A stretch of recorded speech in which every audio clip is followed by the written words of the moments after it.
So hello everyone, welcome to day 6 of data structure and algorithms, the course that we are planning. So in this video, what are we going to do? Let's discuss a problem statement. Let's suppose we have given an array. Okay, let's take this for example: 1, 5, 3, 4 and 2, and we have to check whether this array is sorted or not using recursion. Okay, using recursion we are going to solve this thing. I just pause the video here and try to resolve it by yourself. If you are unable to do so, you can come back to the video and you can see the solution. Okay, so now let's start discussing the approach.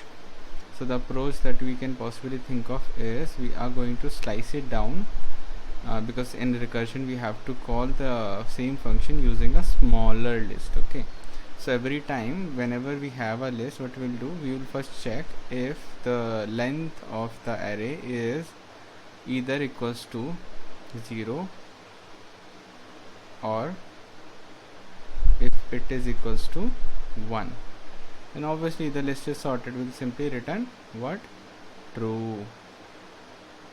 And if we the second condition that we can possibly check after this, put if statement, the second condition that you can possibly put here will be if let's suppose let's take the array as a array of I is greater than array of I plus 1.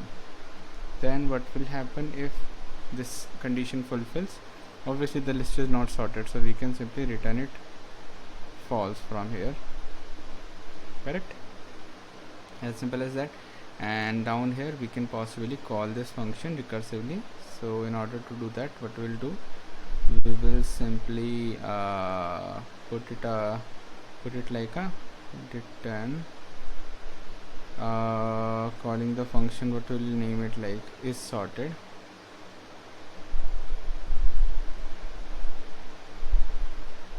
And we'll call this function with the sliced version of it. So you know how to slice a list. If you don't know, just go through any of the YouTube video, you will get to know. Okay, so this will be the pseudo code. Let's try run this code.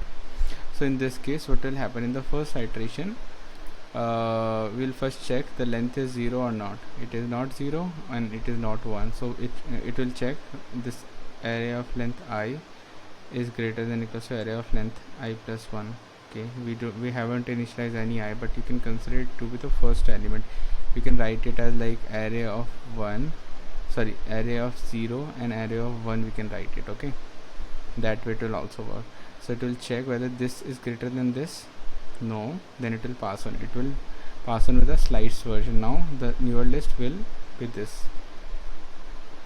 So in this list, it will again check length is 0 or 1. No, then it will check array of 1 is greater than array of 0 is greater than array of 1. Yeah, that is true. So it will return false from here. So the moment it will return false from here, it will come here and it will return false from here. So eventually the overall output will be false.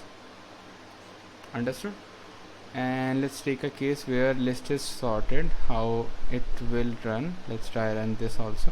So in the first iteration, it will check whether the length is 0 or 1. No, it will check array of 0 element and array of first element, first index, is it greater? No, then it will further pass on with this smaller sliced version of this array, and again it will check length is 0 or 1. No, it will check this is greater than 0. No, then it will eventually go ahead with this slice version. Now it will check L is 0. Yes, then it will return true. So indirectly we will have an output true at the end.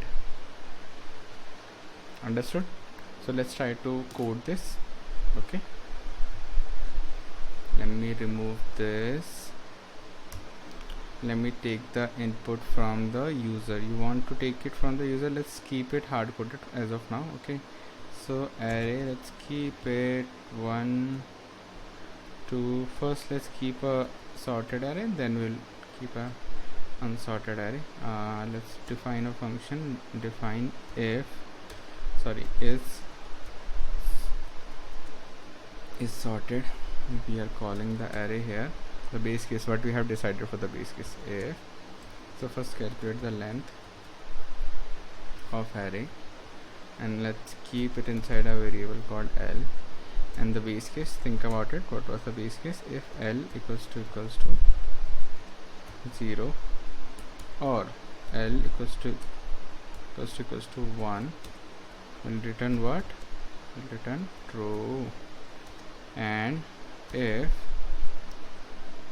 array of 0th index is greater than array of first index, what we are going to return? We are going to return false. And at the end we are going to call the function recursively. The function name is sorted, and we'll call it with a slice version of the list. How we are doing list slicing? Correct. We'll do it like this. Okay, so let's now try to call this function with the type of values we have, and let's print the output. Okay, and let's check the output. It is giving us true because the list is sorted. Let's try to manipulate the values, and let's check whether it will work fine or not.